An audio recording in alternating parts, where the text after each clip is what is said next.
Bien, voilà. Donc, on réalise une série de mesures d'un volume équivalent sur un dosage d'oxydoréduction. Vous vous souvenez de ce que c'est qu'une réaction d'oxydoréduction ou pas? Est-ce que quelqu'un s'en souvient? Répondez pas tous en même temps. Bon, une réaction d'oxydoréduction, c'est une réaction au cours de laquelle l'oxydant oxyde le réducteur et dans lequel le réducteur réduit l'oxydant. C'est une réaction dans laquelle vous avez un transfert d'électrons. D'accord? Vous vous souvenez de ça? Ceux qui ont fait des études un petit peu de chimie. Donc vous avez les effectifs. Alors regardez, 8,8, entre 8,8 et 9, vous avez 10. Entre 9 et 9,2, vous avez 15, etc., etc. On vous demande de tracer l'histogramme. Donc, si on vous demande de tracer l'histogramme, ça, vous connaissez, vous allez avoir quelque chose qui va ressembler à ça.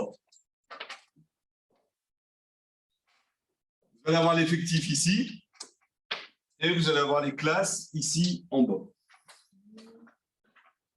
Bon, mon truc n'est pas à l'échelle, mais ça va faire quelque chose. Donc, entre 8,8 et 9, vous en avez 10. Donc, ici, on met N. Et ici, je vais mettre entre 8,8 et 9, vous allez avoir ça. Comme ça. Voilà. Après, vous en avoir 15. Ce qui est plus classique, comme ceci. Ce n'est pas l'échelle. 30, vous aurez le double. D'accord. Après 50, allez, je vais arriver ici. Voilà. 65, je vais le mettre là. 80, je vais le mettre ici.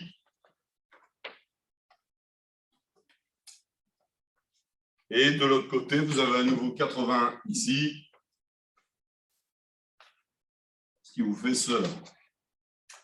Et puis après, vous pouvez constater que c'est symétrique.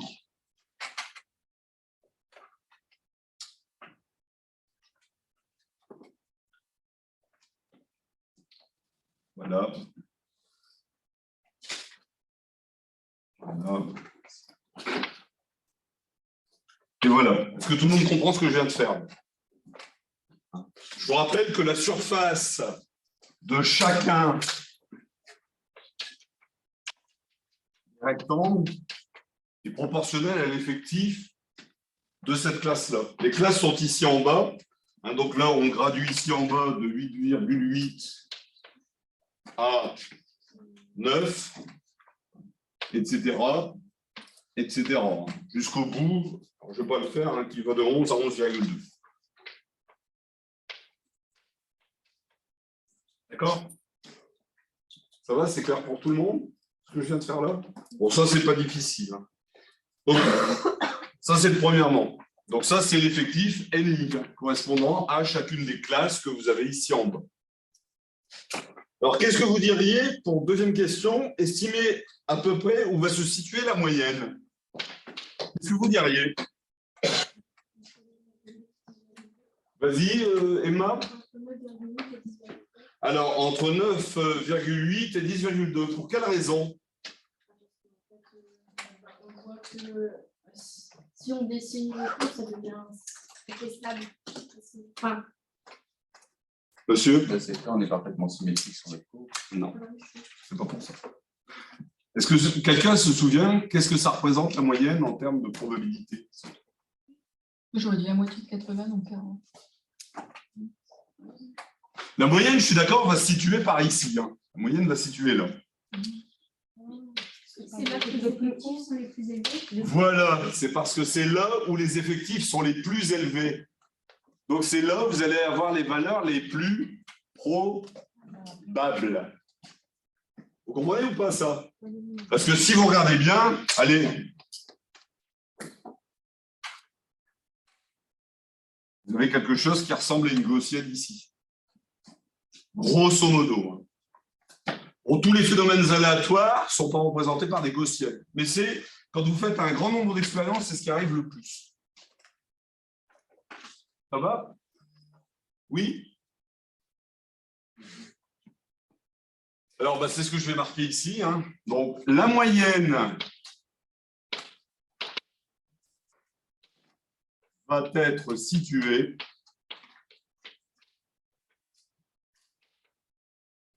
entre,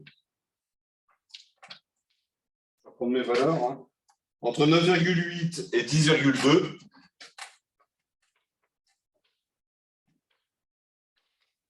Car c'est là que l'on rencontre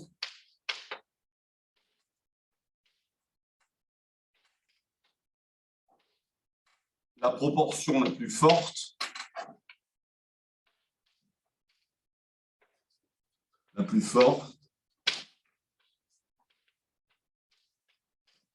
d'échantillons.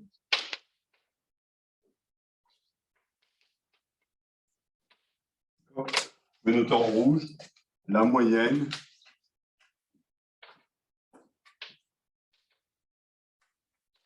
et la valeur la plus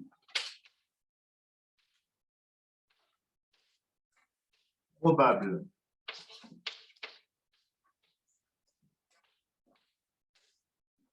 Ça va, c'est clair pour tout le monde ce que je fais là ou pas? Oui? Donc votre moyenne, grosso modo, hein, ce qu'on appelle le fameux X bar, ou la moyenne, il va être ici.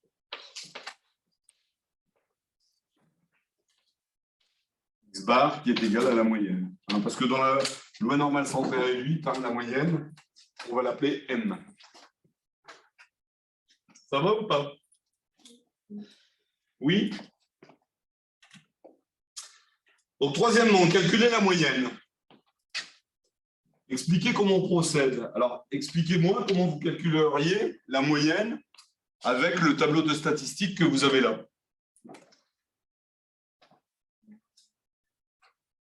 Je vous écoute.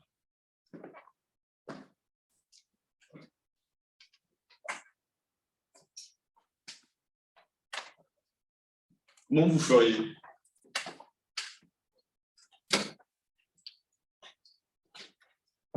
Oui? Non. Monsieur? Non, à chaque fois, on a entre 8,8 et 9, je comprends bien, donc 9,2. Voilà, c'est ça. Vous allez faire une moyenne pondérée. Et on prend l'effectif, enfin, il faut l'effectif à chaque fois. Voilà, c'est tout à fait ça. Bravo, monsieur.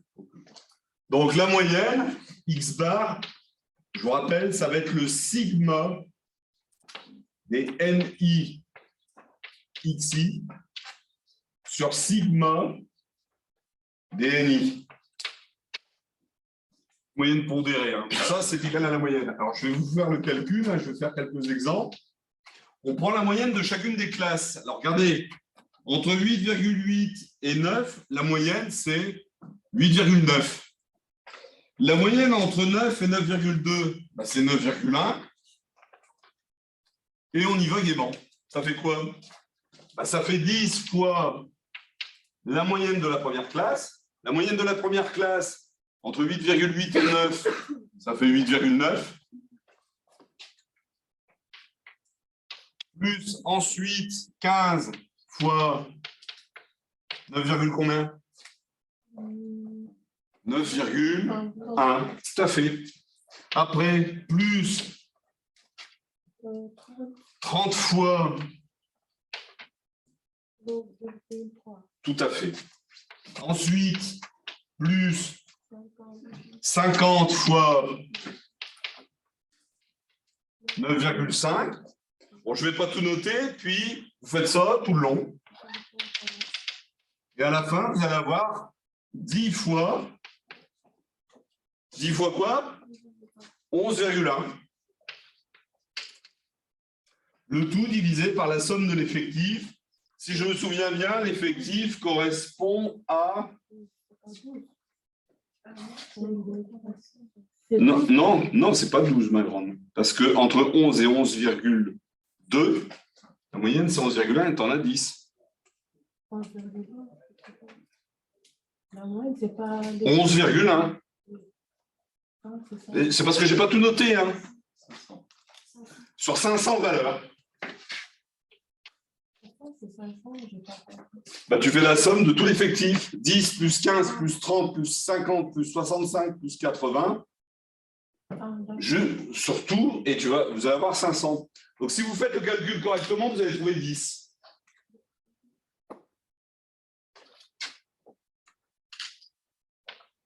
Donc, 10 millilitres.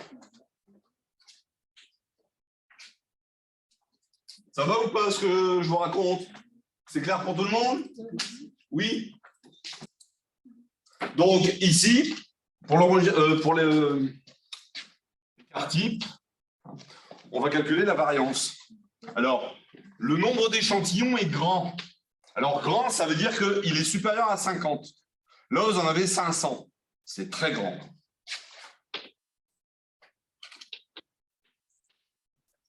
Vous avez n égale 500 échantillons.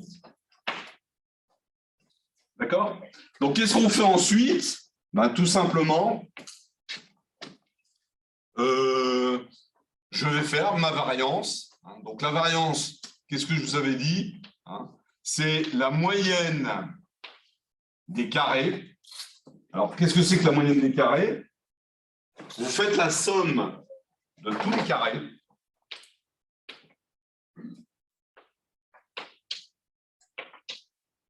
Divisé par l'effectif total.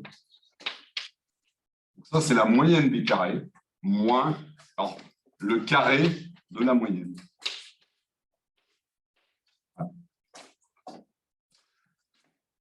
D'accord? Alors, je vais faire comment on fait dans un premier temps pour taper la syntaxe de ceci. Donc, les xi, je vais reprendre le premier. La moyenne, c'est 8,9. Donc, je prends 10 fois 8,9 au carré. Plus 15 fois 9,1 au carré. Plus 30 fois 9,3 au carré, plus tous les autres éléments, comme ceci, plus à la fin le dernier, 10 fois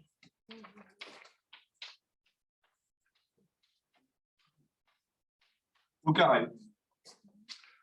Alors tout ça, ensuite, une fois que vous avez fait la somme de tout ça, on divise par 500, ça va vous donner un résultat, et à ça, vous faites moins les 10 millilitres au carré. Voilà. Voilà comment il faut faire. Ok, c'est clair pour tout le monde? Je vais vous donner... Donc, vous prenez la racine carrée, l'écart type, c'est racine carrée de la variance, et vous allez trouver 0,48 millilitres.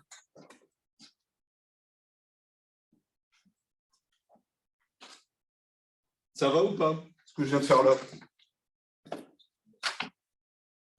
Non? Ça va? De toute façon, vous n'aurez pas vous exercer après sur la note. De toute façon, ce sera toujours il y aura un exemple comme ça. Alors, ça peut être n'importe quoi. Le tétrahydrocannabinol, le GHB, le cannabis thérapeutique, la nicotine, l'incidence sur le cancer des jeunes, la dépendance au niveau des neurones, enfin tout ce que vous voulez. Ça va, c'est clair? Pas de questions à poser? Non?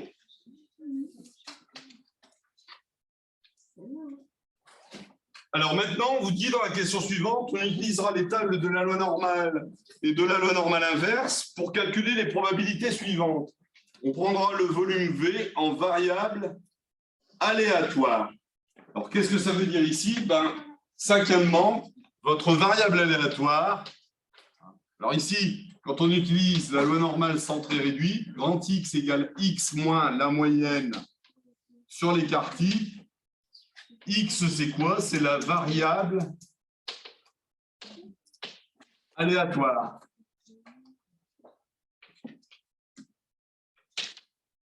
Donc ici, ma variable aléatoire X, c'est mon volume, V.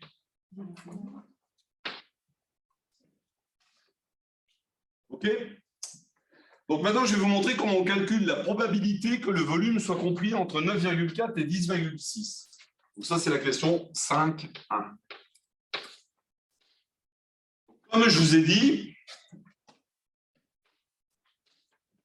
la fonction de densité de probabilité s'exprime comme ça. 1 sur sigma racine carrée de 2pi exponentielle de moins 1,5 de x moins la moyenne sur l'écart type au carré. Donc ça, c'est f de x. Hein. Et j'ai introduit la variable aléatoire, grand X, hein, que j'ai rappelé ici au-dessus. Donc, qu'est-ce qu'on vous donne? Tout simplement, la probabilité que le volume soit compris entre 9,4 et 10,6, c'est l'intégrale 9,4 à 9,6, 10,6, pardon.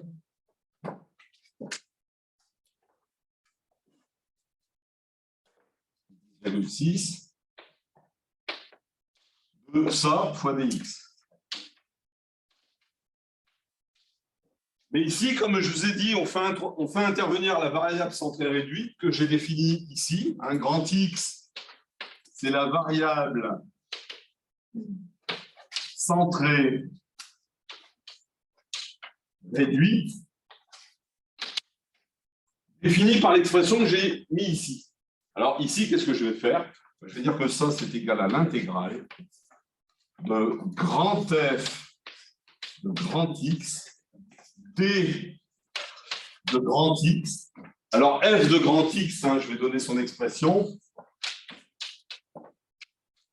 C'est 1 sur racine carrée de 2pi exponentielle de moins 6 carré sur le. Alors ici, il faut que je calcule mes bornes d'intégration. Alors comment je vais calculer mes bornes d'intégration? Ben ici, vous avez calculé le grand X correspondant à 9,4. Si vous faites le calcul, ben à la place de X, vous mettez 9,4, moins la moyenne que vous avez calculée ici, moins 10, sur l'écart type 0,48. D'accord? Oui ou non? Donc ça fait combien?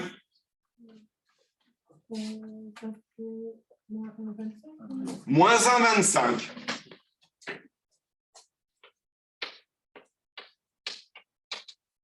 Et si je fais de l'autre côté pour 10,6, vous allez trouver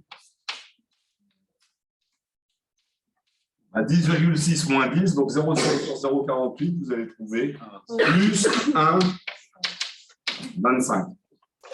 Donc, ce sont les bornes que je vais mettre ici.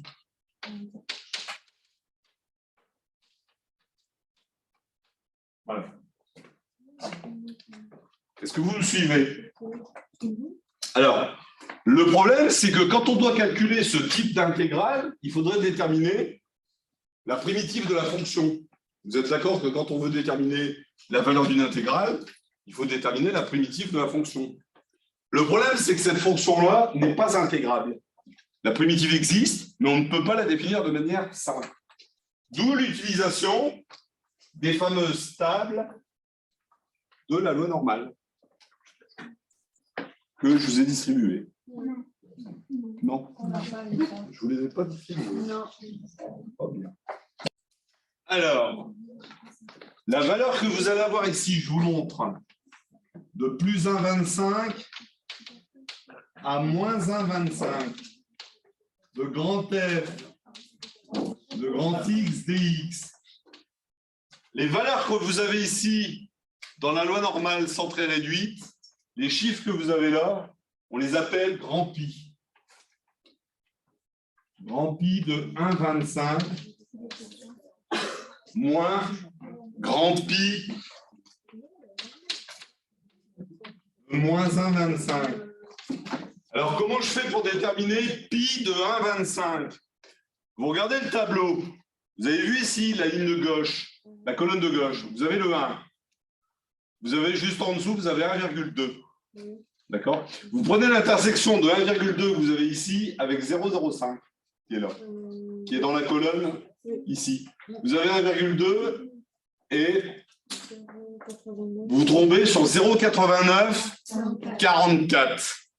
Bon, bah ici, on va mettre 0,8944 et pi de moins 1,25. Je vous dis comment on fait pour le trouver, c'est l'événement contraire parce qu'il n'y a pas de moins 1,25 de l'autre côté.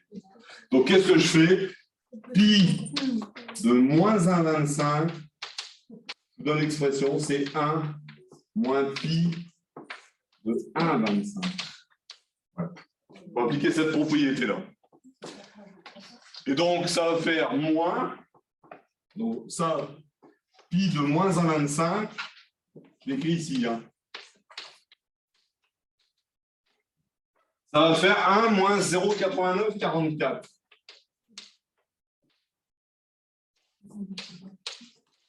1 moins 0,8944, ça fait 0,1056.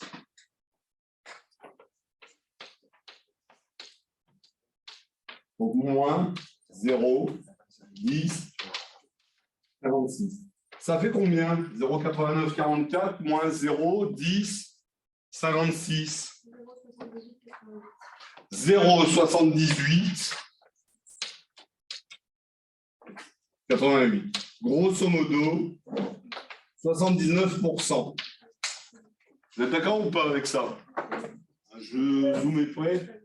Grosso modo, 79%. Donc ça veut dire qu'ici, dans cette zone-là, vous avez 79% de chance que le volume soit compris entre 9,4 et 10,6. D'accord? Alors maintenant, je vais vous montrer après comment on compare avec les résultats réels. Ça veut dire que si vous avez 10 000 échantillons, par exemple, vous avez potentiellement 7 900 qui risquent d'être bons. C'est ça. Vous comprenez le lien? Vous avez une probabilité de 79% d'être sur la bonne valeur. Si vous avez un grand nombre d'échantillons, parce que là, on l'a fait sur du 500, mais si vous avez un grand nombre d'échantillons, je vais exagérer, vous avez 10 000 échantillons. Ben, ça veut dire que grosso modo, vous avez 7 900 potentiellement qui risquent d'avoir leur volume compris entre 9,4 et 10,6. Pour ce que je vous raconte là, on peut le faire par exemple pour la concentration d'un antivirus. Vous comprenez le lien? Je vous donne par exemple, je vais dire une bêtise, le Covid, quand les Pfizer et Moderna ont synthétisé leur molécules. Ils ont mis ça dans des flacons. Et donc, qu'est-ce qu'ils ont fait? Ils ont dû prévoir 320 millions de flacons pour la population européenne. D'accord? Vous imaginez 14%, là ça fait 21% de pertes sur 320 millions de flacons. Vous voyez le lien ou pas? Donc qu'est-ce qu'on fait? On fait un nombre de fois, on fait du contrôle qualité. On en fait un paquet, 10 000, 20 000, 30 000, 100 000 représentatifs, sur une machine qui le fait. Puis on extrapole à 120 millions d'habitants. Et puis, on s'arrange pour avoir le plus faible possible de déchets. Vous comprenez ce que je veux dire? Parce que là, bon, si on avait 79% de produits qui sont bons à la vente et 21% de déchets, c'est énorme. Qu'est-ce qu'on essaye de faire? On essaie d'avoir 99,9999% de validité. Comme ça, sur 320 millions de flacons que vous allez fabriquer, vous allez peut-être en mettre à la poubelle que 100 000. Vous comprenez le lien? Ça sert à ça. OK ou pas? Voilà, je continue. Donc, je résume. Donc, question 5,1. l'intégrale de moins 1,25 à plus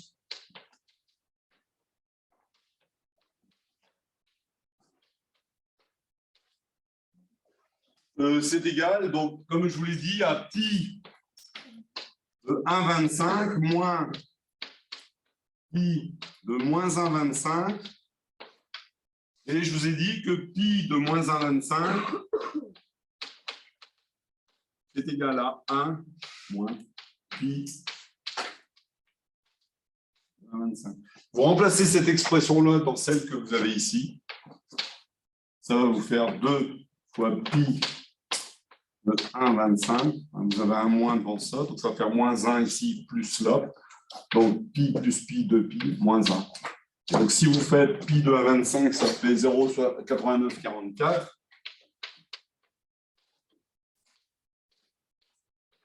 Moins 1. Vous retombez bien. Normalement, vous devez retomber sur le résultat de 0,788. Oui, tout à fait, Emma.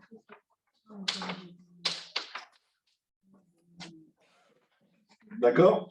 Donc, question 5.2, même combat. Je vais calculer l'intégrale, donc la probabilité que le volume soit compris entre 9 et 10. D'accord? Donc, je recalcule ma variable aléatoire, grand X, pour 9. Donc, ça fait 9 moins 10 sur moins 0 sur 0,48. Ça fait combien?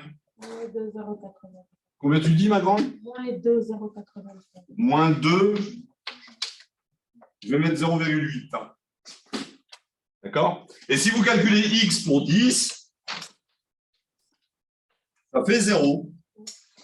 Donc la probabilité que le volume soit compris entre 9 et 10, ça va être l'intégrale de moins 2,08 à 0 de grand F de X et de grand X. Donc, ça, c'est égal à pi de 0 moins de pi de moins 2, 0,8. Alors, pi, je vais l'écrire ici, hein, je continue là. De moins 2, 0,8. J'utilise la même propriété que précédemment avec le 1 moins là-bas. Donc, ça fait 1 moins pi de 2,08. Le 2,08, vous prenez votre table, vous regardez à 2, 2 ici, hein, et vous regardez 0,8 au bout. Vous trouvez combien?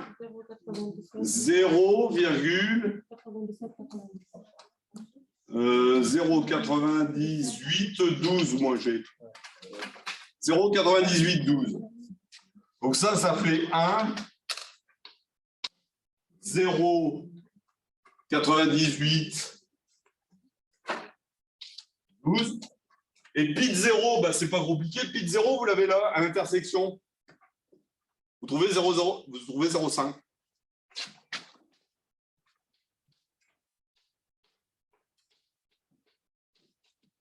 Donc la probabilité que le volume soit compris entre 9 et 10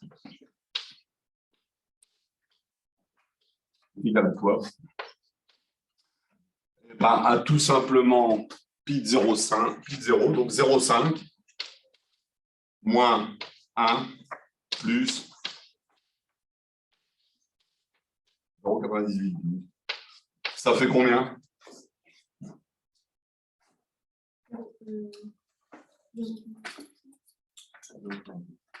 0,48. Donc grosso modo 48%.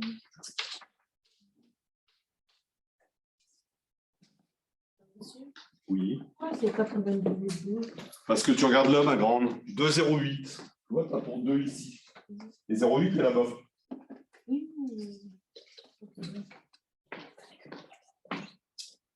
OK? Donc potentiellement, ça veut dire que sur un échantillon de 10 000, et sur un volume de 10 000 échantillons, ben vous en avez 4 800 qui sont dans cette proportion-là. C'est ça que ça veut dire. Et donc, pour terminer, la probabilité est sur 5,3 que ce soit compris entre combien et combien, on avait dit 9,4 et 10.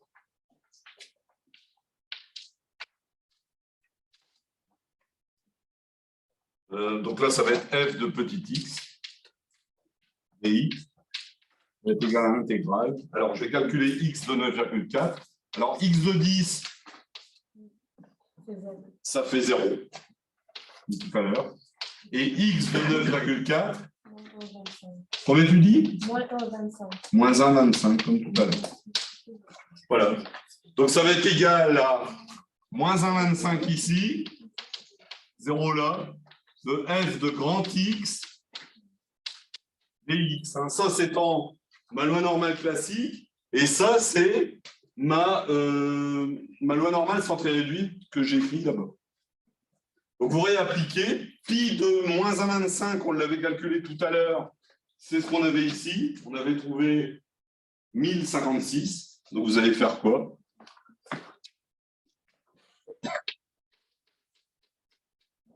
Zéro moins pi de moins 1,25. Donc, ça fait quoi? Ça fait pi de 0 plus pi de 1,25 moins 1. Si vous faites le calcul, ça fait combien?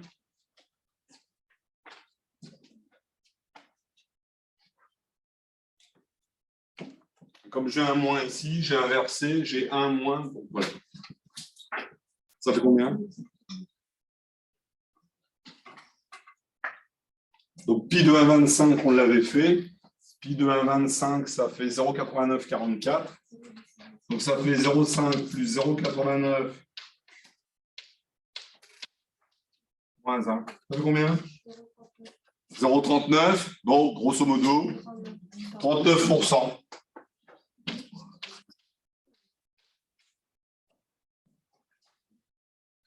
D'accord? Donc, question 6. Calculez les probabilités précédentes avec les chiffres du tableau. Eh bien, vous regardez dans votre tableau. Vous avez combien de valeurs qui sont comprises entre 9,4 et 10 pour commencer? Entre 9,4 et 10. Ben, regardez combien vous en avez. Vous en avez 50. Vous regardez le tableau. Entre 9,4 et 10. Alors, si votre volume est compris entre 9,4 et 10, vous avez combien de valeurs dans le tableau? Vous avez 50, plus 65, plus 80. Ça fait combien? Ça fait 195. Sur un effectif de combien au total? 500. Ça fait quel pourcentage? 39%.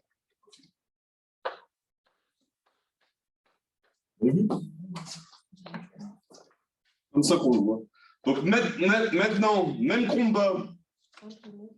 Si je fais entre 9,4 et 10,6,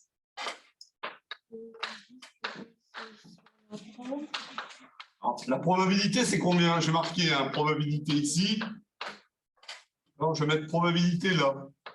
Vous en avez combien? 50. Alors, entre 9,4 et... Alors, vous en avez 50. 75. Plus 65. 80. Plus 80. Fois 2. Plus. 65. Plus. 50. Ça fait combien? 500. Et ça vous fait 390. Sur 500. 500. Attendez. Et le lien avec ce qu'on a fait précédemment? Oui. Et donc, pour terminer, si je fais entre 9,4 et 10, alors je l'ai déjà fait entre 9,4 et 10. On a déjà fait ça. Oui, et entre 9 et 10, pardon. On a que Vous avez combien de valeurs? 5, Entre 9 et 10, vous avez combien de valeurs? Vous avez 15 plus 30 plus 50 plus 65 plus 80. Combien vous dites? 250. Ouais. 15 plus 30, 50, plus 80, sur 500. Alors 75, 65 et 15, ça fait 80, fois 2, ça fait 160. 160 plus 80, ça fait 260 sur 500. Ça fait combien 260 sur 500? Ça fait grosso modo quel pourcentage? 10%. Non, c'est pas 10. Je vous écoute. C'est bizarre ça. Hein 15 plus 30 plus 50. 250. Donc ça fait 52%. Ça fait grosso modo 50%. 52%. À rapprocher de ce qu'on avait là.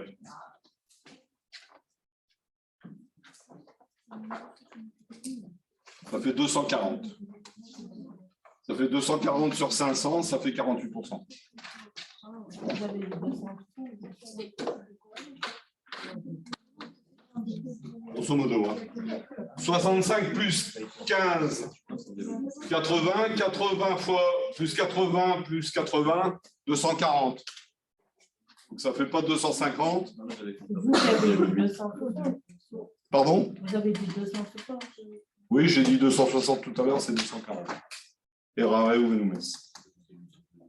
Bon, ça va? Alors, qu'est-ce que ça vous inspire? Bah, vous comprenez pourquoi on peut comparer l'histogramme à la gaussienne? Parce que regardez, on trouve les mêmes résultats. Donc, en fait, cette expérience suit une loi normale. Donc, conclusion. Alors, question 7, conclusion.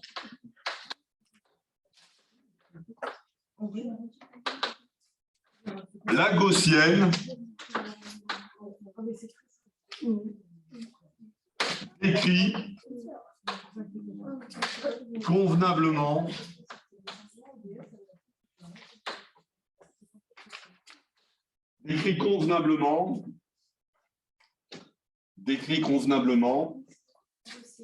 l'expérience. Au moins, on peut dire que les échantillons suivent une loi normale. D'accord? On vous demande de donner un encadrement symétrique équivalent autour de la moyenne avec 95% de confiance, maintenant. Donc, qu'est-ce que ça veut dire? Là, on va se servir de la loi normale inverse. Je vous explique. La gaussienne est comme ça. La moyenne est ici. Tout le monde me suit? Sur la totalité de la surface de la gaussienne, vous avez 100%. Vous êtes d'accord? Je veux 95% d'intervalle de confiance. C'est-à-dire qu'il faut que les valeurs soient comprises entre ici et là.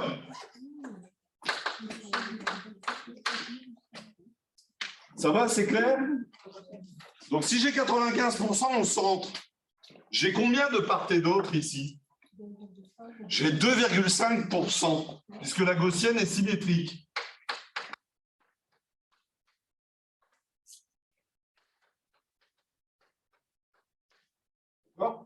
Donc, vous allez devoir trouver la valeur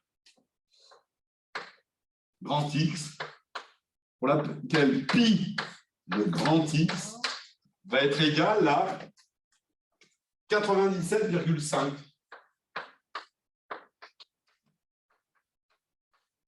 Alors, pourquoi ça? Parce qu'en fait, la gaussienne telle qu'elle vous est distribuée dans la table vous donne la surface de cette partie-là. Si votre grand X est ici, le tableau que je vous ai distribué vous donne toute cette surface-là, jusqu'à moins l'infini. Et donc, comme j'ai 2,5% ici, bah, vous avez 95 plus 2,5, 97,5. Et donc, dans ce cas-là, vous prenez la loi normale inverse.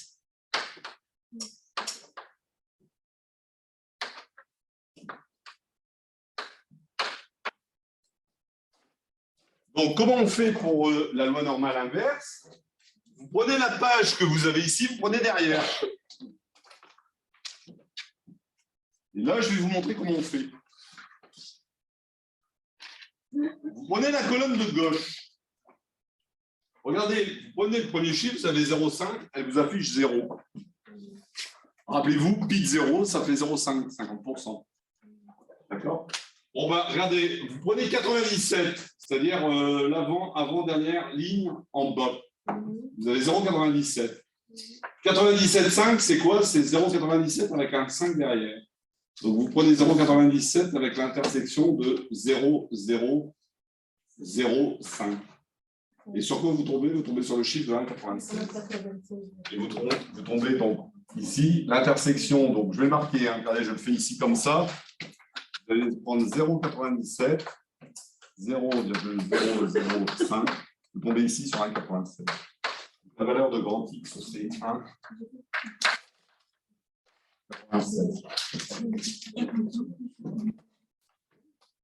D'accord? Alors, je vous montre, vous prenez 1,96 ici dans mon tableau. Regardez, ça marche. Vous prenez 1,96 dans mon tableau, c'est l'intersection de 1,9 et de 0,06. Regardez sur combien vous tombez sur 0,975. Donc, 97,5%. 1,96. Je vais marquer, alors, regarde. Intersection de 0,97 et de 0,005. Tu tombes sur 1,96. Et si tu prends cette table-là, la première, tu prends 1,96, c'est-à-dire l'intersection de 1,9 et 0,006, tu tombes sur quoi? Sur 0,975. Donc, vous voyez bien comment on sert de... Là, c'est la loi normale. Vous avez la variable aléatoire ici, ça vous donne la probabilité. Dans la loi normale inverse, vous prenez la probabilité et on retombe sur la variable aléatoire. C'est-à-dire que cette fonction-là, c'est la réciproque de la précédente. Bon, je termine. Comme ça, demain, vous pourrez faire un exo, vous aurez 2 heures pour le faire. Là, je vais détailler à fond, comme ça, vous pourrez méditer ce soir. Je l'enverrai sur ma chaîne Arto TV, je vous enverrai le lien, vous pourrez le regarder. Et vous pourrez passer votre nuit à martyriser vos neurones.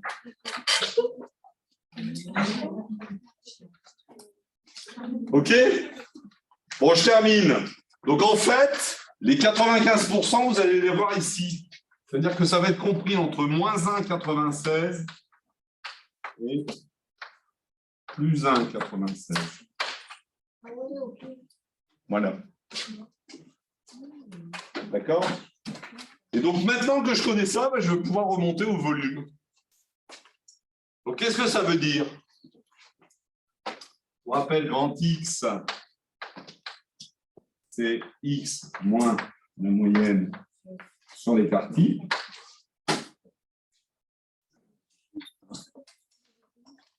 On pose 2 petites minutes. Et le paramètre de student que je viens de déterminer ici, c'est 1,96. L'écart type, vous l'avez.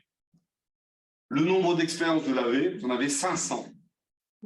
Et là, vous allez avoir votre volume qui va être compris entre ces deux zones-là avec 95% de chance. Je vais l'encadrer. Alors, cette formule-là n'est pas à retenir, on vous la donnera. Ce qu'il faut, c'est être capable de retrouver le paramètre de student.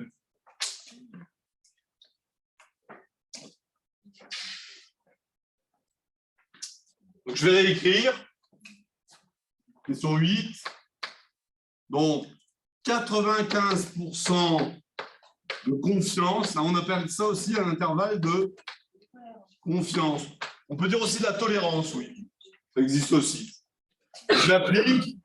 Donc, la moyenne moins t fois l'écart type sur racine carrée de n. Le volume à l'équivalence.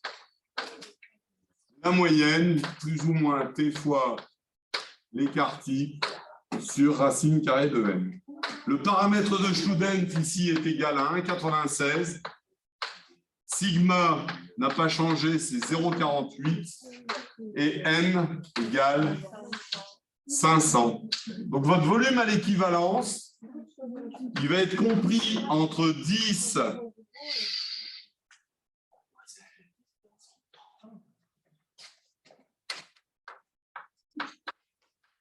1,96 fois 0,48 sur racine carrée de 500. Et de l'autre côté,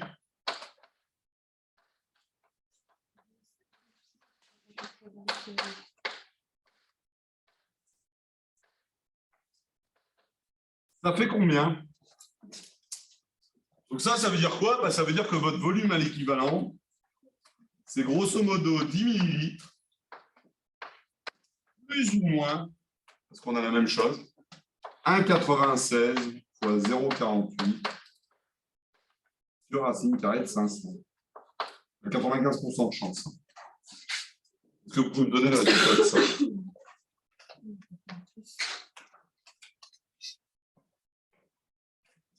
« 96 fois 0,48 sur racine carrée de 500, ça fait combien?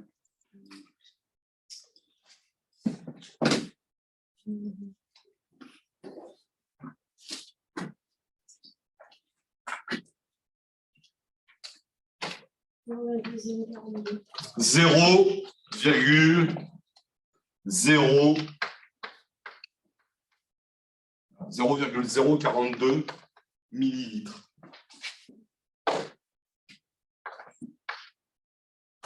Je vais mettre 4 millilitres. On pourrait mettre 42. Donc là, c'est... Alors, en chimie, on appelle ça l'incertitude absolue. Pour ceux qui m'ont supporté en première année de DUT. Donc ça, c'est votre volume équivalent à 95% de chance. Ça veut dire que vous aurez 5% d'échantillons qui ne seront pas bons. Maintenant, je vais écrire l'équation d'oxydoréduction. Question 9. Donc, les deux couples sont le permanganate et le sel de mort, ferreux Fe2+. Le permanganate, c'est l'oxydant, donc lui subit une réduction. Donc, si vous vous souvenez, c'est 8H+, plus 5 électrons donne Mn de plus 4H2O. Oui.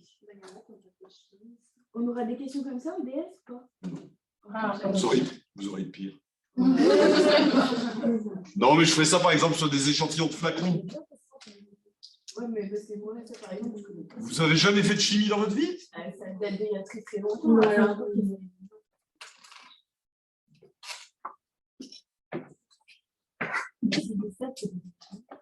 Mais là, tu fais des stats appliquées à la chimie. Moi, je le ferai appliquer au risque dans ce qui vous concerne. Le mec qui doit se dire, il est malade.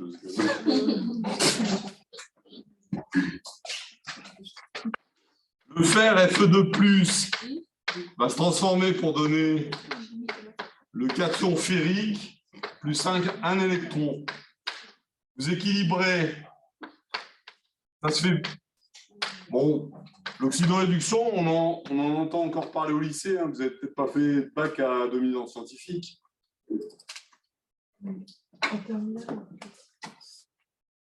Donc, ça fait 5 Fe2+ plus MnO4- plus 8H+, et 5 électrons vont disparaître. Ça va vous donner 5 Fe3+,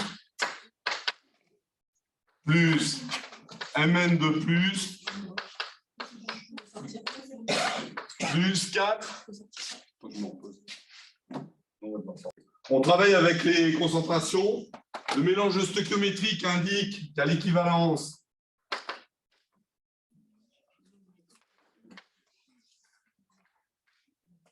le nombre de moles de MnO4- divisé par 1 égale au nombre de moles de Fe2+, parce que ça, c'est l'élément titrant, sur 5. D'accord? Votre volume à l'équivalence, il fait 10 millilitres. Le volume de la prise d'essai, il est de 20 millilitres. Donc, la concentration de permanganate fois mon volume V0 divisé par 1 est égal à la concentration de Fe2+ fois le volume et l'équivalence divisé par 5. Qu'est-ce qu'on vous demande? On vous demande la concentration du permanganate. Donc la concentration du permanganate,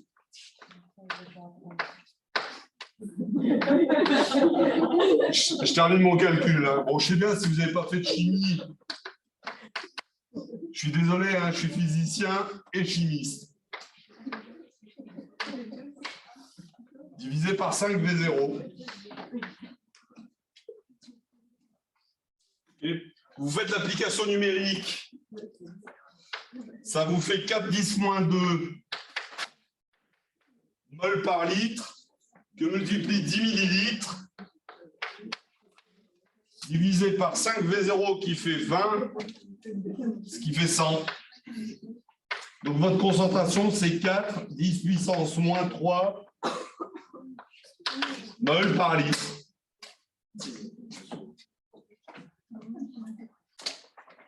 Allez, je termine. Donc, maintenant que j'ai ma concentration et que j'ai mon incertitude sur le volume, je vais calculer ma variation de concentration, mon delta de Mn au 4- ici.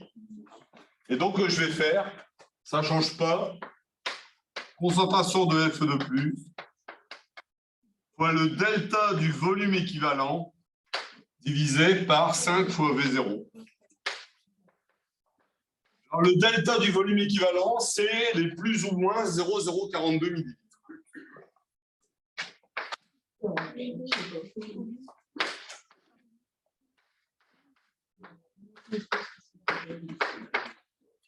Vous appliquez dans la formule, ça fait delta de Mn au 4 moins, qui est égal à 4-10-2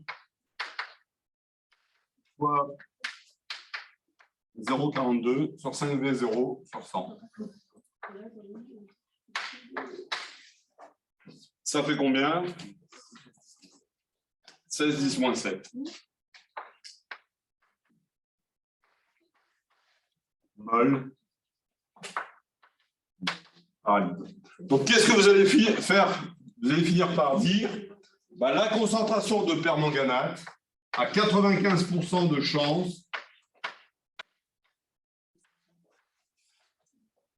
sera égal à 4-10-3 plus ou moins 16-10-7. Alors 4-10-3, si je veux le mettre en 10-7, ça fait 4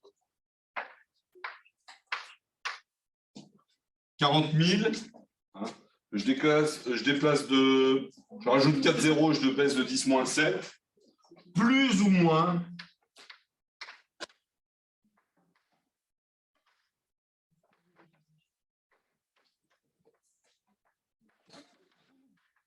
Voilà ce que ça veut dire. Pardon? C'est 16-10-6, ouais, ça me semble curieux. Donc, je vais mettre ça ici.